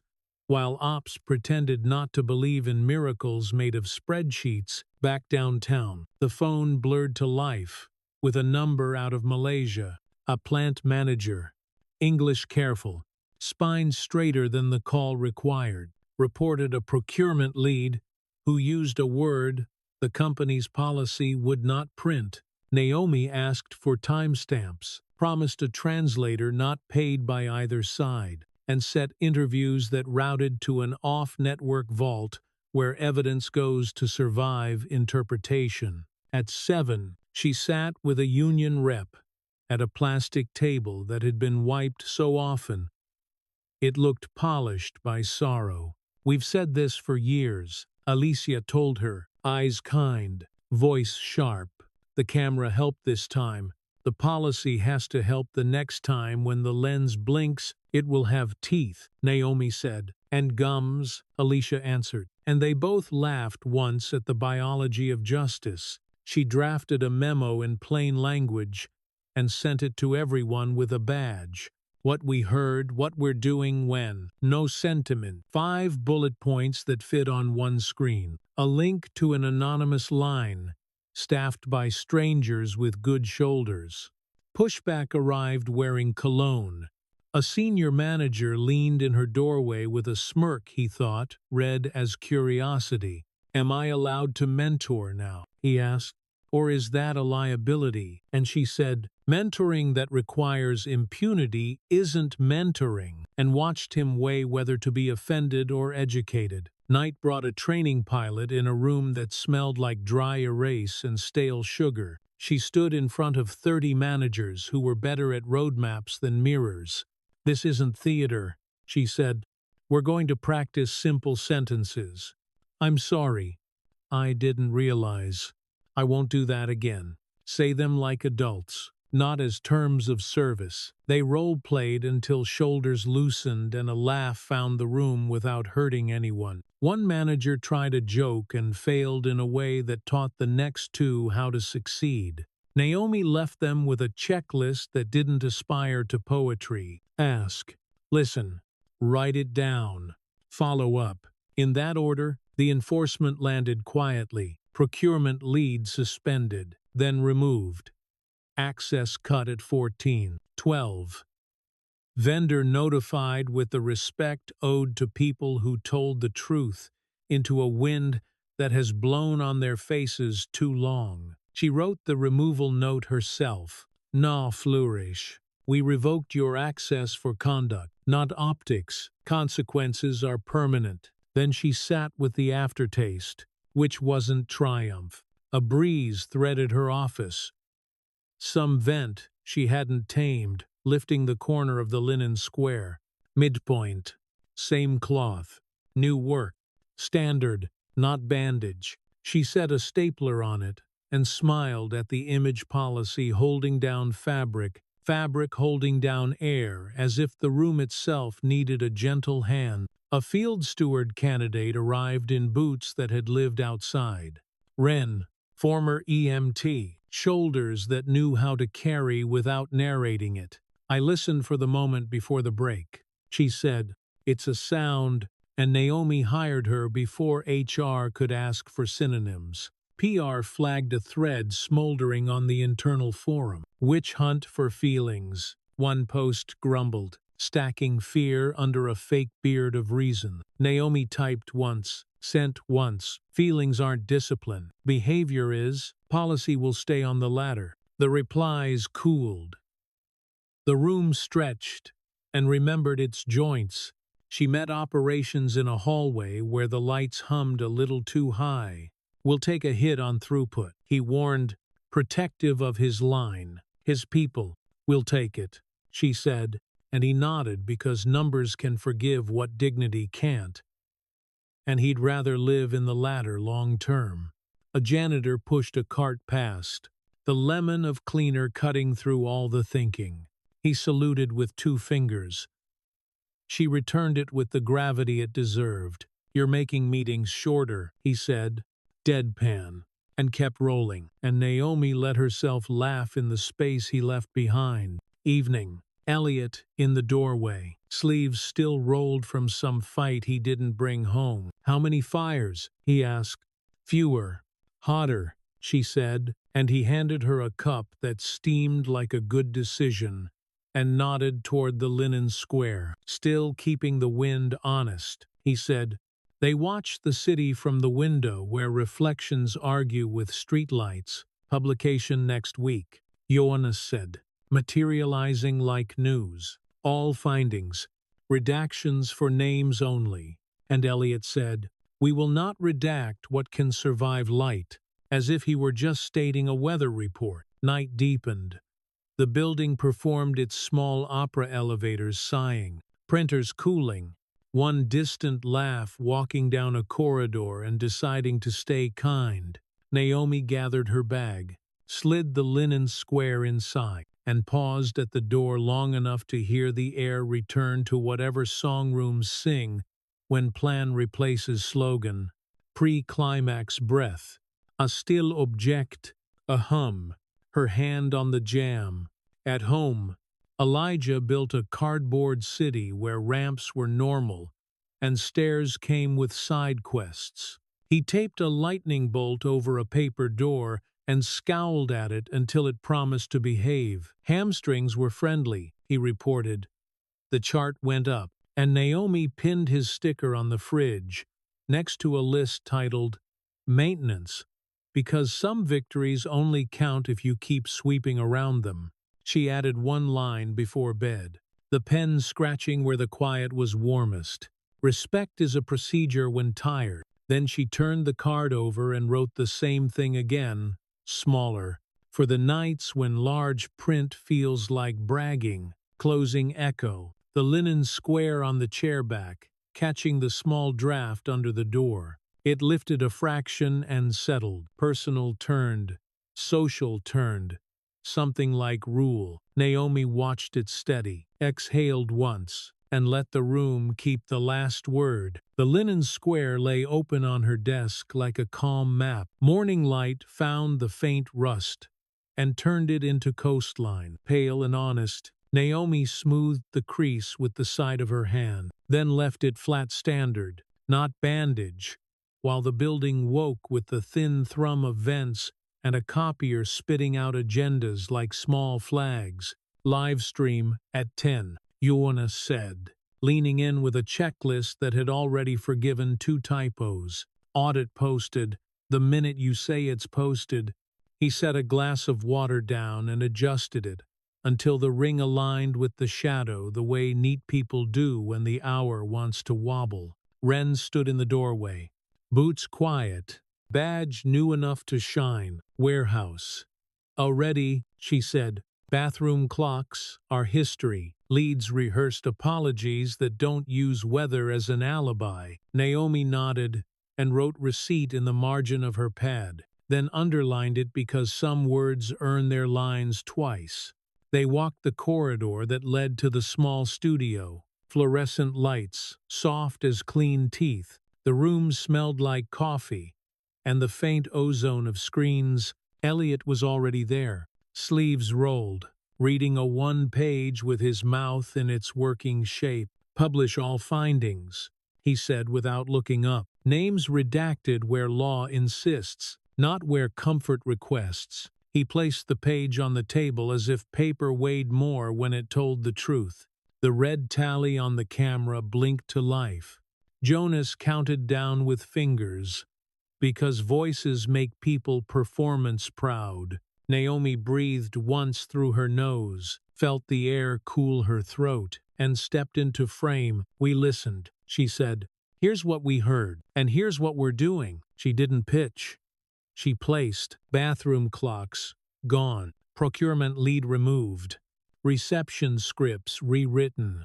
Middle management training with teeth. Whistleblower routed off-network and staffed by strangers paid to hold stories like evidence. Questions slid in from everywhere at once. What if someone lies? From Dallas. We designed for pattern, not for perfect people. She answered, the latter doesn't need your fear. It needs your follow-through. Will clients leave? Another voice asked. Ledger in its vowels. Elliot lifted his mic an inch. Some, he said. We carry that price. He didn't apologize on behalf of profit. He recalibrated it with a number and a date. Naomi clicked publish on a browser tab with a cursor that had learned patience. The report appeared on the hub, ordinary font, short sentences, findings organized by fat gray headers that refused to flirt. Under each, timestamps. Counts. What broke, what got fixed. The remainder owed. When she stepped out of the light, the hallway felt 3 degrees cooler. Mara intercepted with a look that meant the press was already chewing but not foaming. 3 outlets asked why we didn't choose softer verb. She said, I asked why they did, and flashed a smile that showed no teeth. Midday put heat on the glass like a hand debating whether to knock. Wren texted from the valley, paused a meeting. Everyone lived. Underneath, a photo of a room mid-breath, whiteboard marker in the air. 4 people turned toward her badge like it was a weather vane. Naomi slipped into a conference on the 3rd floor, where 20 managers wore the faces people use when they suspect a test. She put 4 sentences on a slide and left them there until no one could pretend they needed animation. Ask, listen, write it down, follow up. Last one takes most of the courage, she said, and heard a chair creak under the weight of someone's private truth. A hand went up. What if the offender brings in more revenue than anyone else here? Then we find out who we are, she said, and we publish that, too. The room's temperature shifted a single degree. Yes, but westward. Afternoon. Sorensen arrived with an envelope like it belonged in a courtroom. Independent review scope finalized. Investigator selected. Interview list attached. He tapped a clause he liked, not based on optics, he read, based on conduct, and let himself tilt toward approval without falling in. PR. Pinged. A thread had ignited on the internal forum, with the usual choreography: skeptic dressed as reason, fear dressed as concern. What if I'm scared to mentor now? Naomi typed, hands easy. Mentorship that depends on impunity isn't mentorship. Come learn the edges. Teach after. A beat. Then replies, found their manners. She took the elevator to the lobby just to walk through air that belonged to everybody. Lemon Cleaner moved ahead of the janitorial cart like a green flag. The security guard raised two fingers in a greeting he used on veterans and people who showed work, and she gave it back because rituals shore up days when policy is heavy. Her phone buzzed with a foreign number. The Malaysian plant manager again. Voice careful but easier. Your translator. She listened first. He said. Then we spoke. Thank you for telling us when it hurt, she said. We'll make sure you don't pay for the telling. She returned to find Elliot in her doorway, a to-go cup steaming between his hands, as if warmth could be handed over like a baton. You leveled the room, he said. She shrugged. Rooms like being leveled. They get to relax. Ren arrived with dirt on her boots. You couldn't wipe with policy. Two floor leads got defensive, she said, leaning against the jamb. Then one said, you're right. And the other asked if I'd stay till the end. I will put that in a report. Naomi deadpanned, and Ren grinned. Make it a haiku. By 4, the first consequences rippled. A senior designer was moved off reports and into training after private DMs, slid from critique into bait. Naomi wrote the email. We removed your power. You can earn your work back. Your access follows conduct, not tenure. She sent it, and let the quiet that followed be a lesson for her. 2. A courier dropped a brown envelope with handwriting that looked like it learned cursive from a machinist. Inside, a single typed line: policy printed is one thing. Policy remembered at 10 p.m. is another. No signature. She placed it beside the linen square, let the two talk without her. The day tried to close, then remembered the thing it had forgotten. Jonas slid in again. TA a degree loser, eyes a degree brighter. External partners asking for our template, he said. 2 want to license the training. 1 wants to argue about the word aggravator, like it's a moral philosophy instead of a lever. Send them both, she said. He paused in the doorway. Which both? License and argue, she said. In that order, and he left with a noise that sounded like a chuckle, remembering it was allowed. Pre-climax. The building softened to its night voice. The cafe hissed milk into a foam nobody needed after 5. Naomi sat at her desk and read the audit one more time, not for typos but for courage leaks. The linen square lifted at one corner when a vent coughed. She set a stapler on it, then removed the stapler and nudged the vent shut, because sometimes you fix the draft and sometimes you learn to stand inside it. Her screen pinged with a message from Alicia at the union. Your training didn't insult anyone's intelligence. Small miracle. Spread the word. Naomi wrote, and keep our blind spots honest. My hobby, Alicia replied. At home, the apartment smelled like soap and crayons heating on the radiator. Elijah had built a bridge from wooden spoons and books with spines strong enough to forgive the weight. He pointed to the chart on the fridge. Up, he said, proud, like a new architect. Up, she echoed, and taped a new sticker, just above yesterday's, like a promise you meant when you said it. Later, she opened the Dignity Manual draft and added a line to the glossary. Plain and tested. Dignity, not a feeling, a condition. Build for its absence. She read it aloud. It didn't flinch. She turned the page and wrote, "When in doubt, pause. Silence isn't absence. It's calibration." Then underlined calibration, as if her pen could tune a room. She stood at the window for the minute she always gave the city. The freeway threw up its river sound. Palm fronds argued with a cooperative wind. A neighbor laughed the laugh of a long phone call ending well. Downstairs, someone dropped a pan and a curse that sounded like relief. The linen square waited on the chair back opening image. Midpoint standard. Pre-climax breath. Now closing echo. It moved once when the hall draft slipped under the door. Then stilled. Fabric. Remembering form without help. Naomi touched the edge, not to bless it, just to confirm it would still be there when morning asked for proof. The linen square rested on the back of the chair like a quiet flag. Morning slipped through the blinds in thin bars, dust riding the light like slow confetti. Naomi let her fingers find the crease without looking, the way a pianist finds middle C in the dark, when the room needs anchoring more than applause.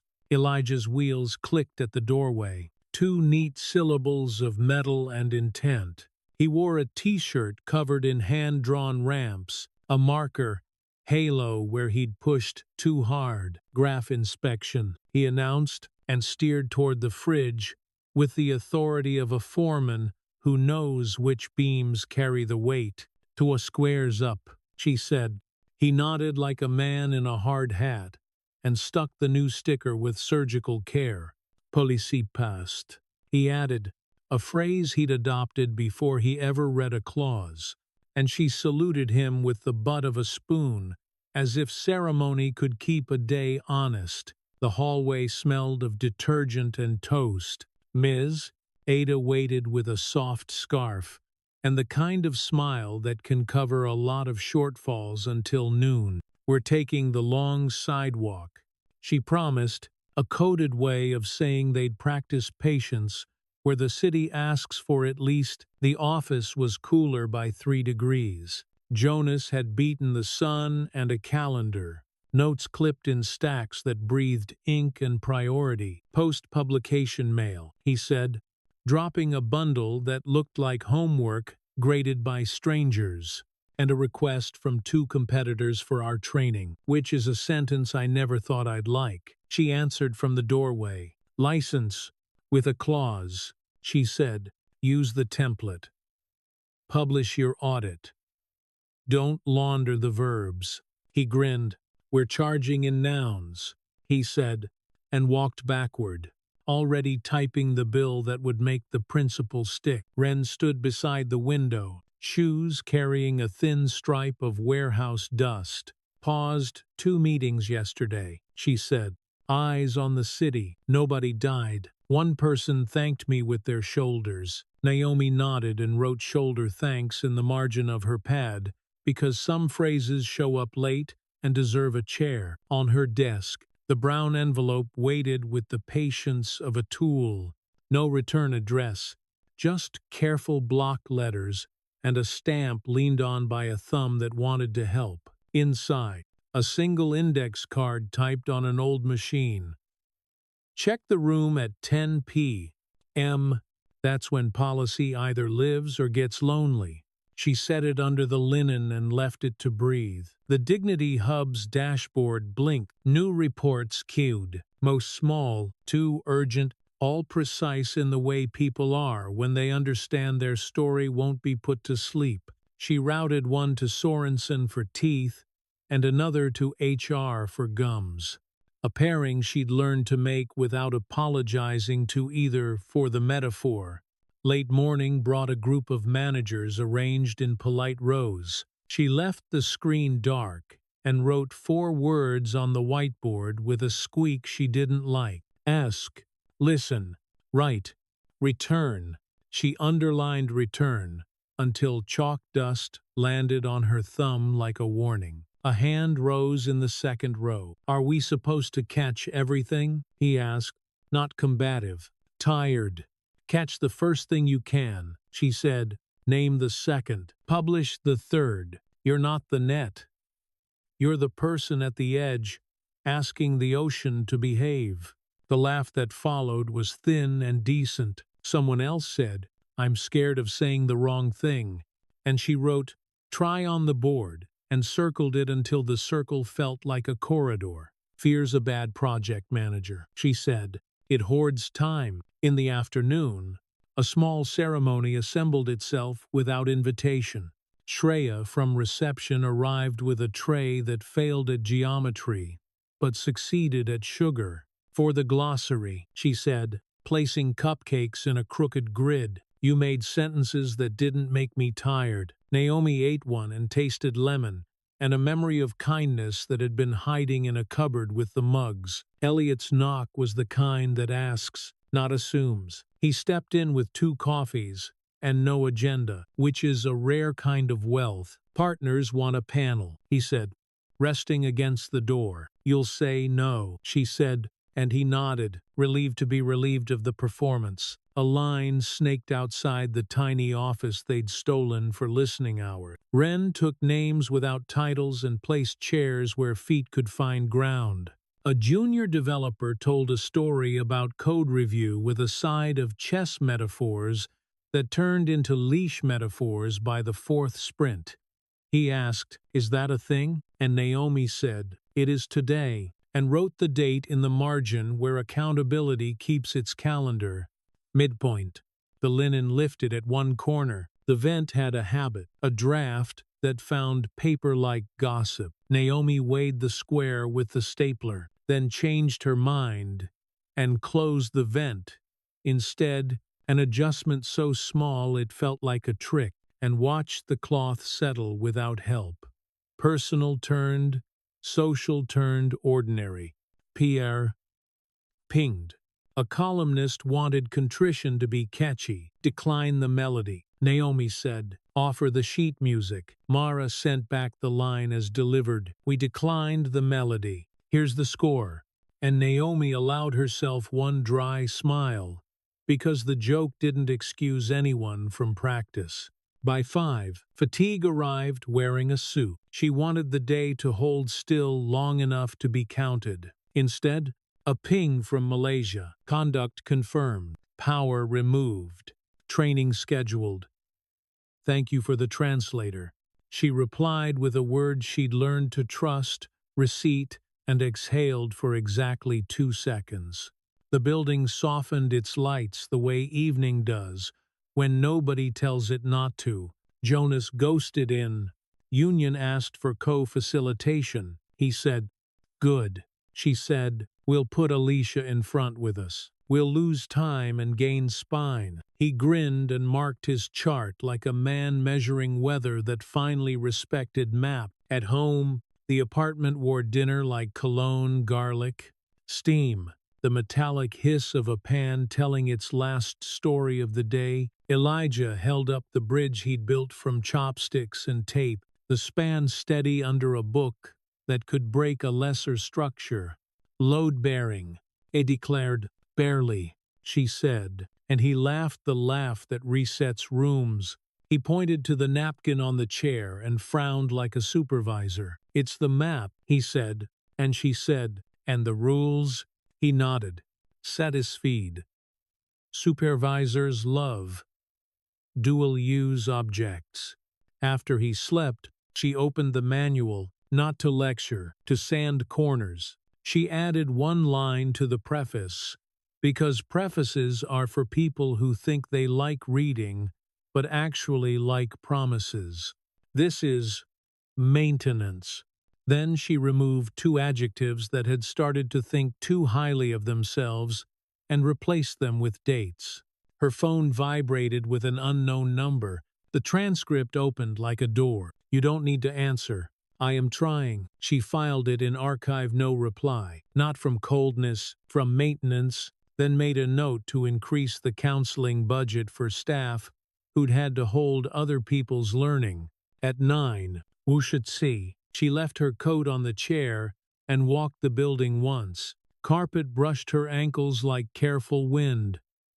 Elevators sighed in their shafts. The cafe hissed a last milk. Late, but justified. She checked the small rooms. Others. Forgot nursing room. Prayer corner. The bench by the west stair, where one harsh email had been read and survived. In the lobby, the guard leaned back with a paperback face down on his chest.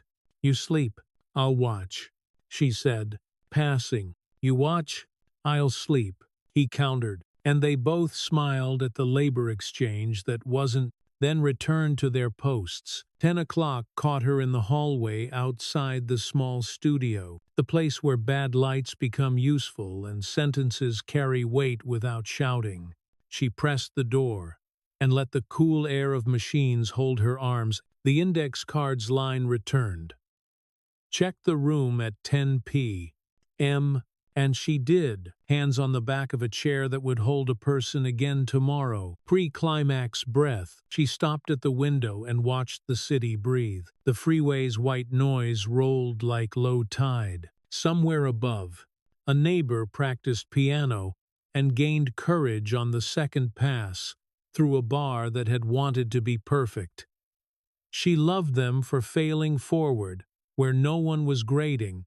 The phone lit with Wren's text. "Paused a room from home, Slack. People thanked me by staying. That counts," she sent back, and placed the phone face down, because not every proof needs a witness to stay true. She turned out the lamp.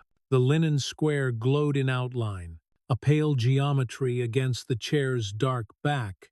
She waited for the draft that sometimes found it. It didn't come, which felt like an earned stillness instead of a staged one. On the counter, a pen rested beside a sticky note she hadn't meant to write. "Respect is a procedure when tired," it read, in a hand that got smaller when it meant more. She stuck it under the light switch, where future versions of her would have to lie to ignore it. She lay down and counted the hums: fridge, hallway, street, herself. Sleep arrived like a worker, not a miracle, punching in at the time they'd agreed on. She let it take the shift, closing echo. The linen square breathed once when the door settled in its frame. Not dramatic, not shy, just fabric keeping its promise while the building held its. Both of them working the night so morning wouldn't have to start from zero again.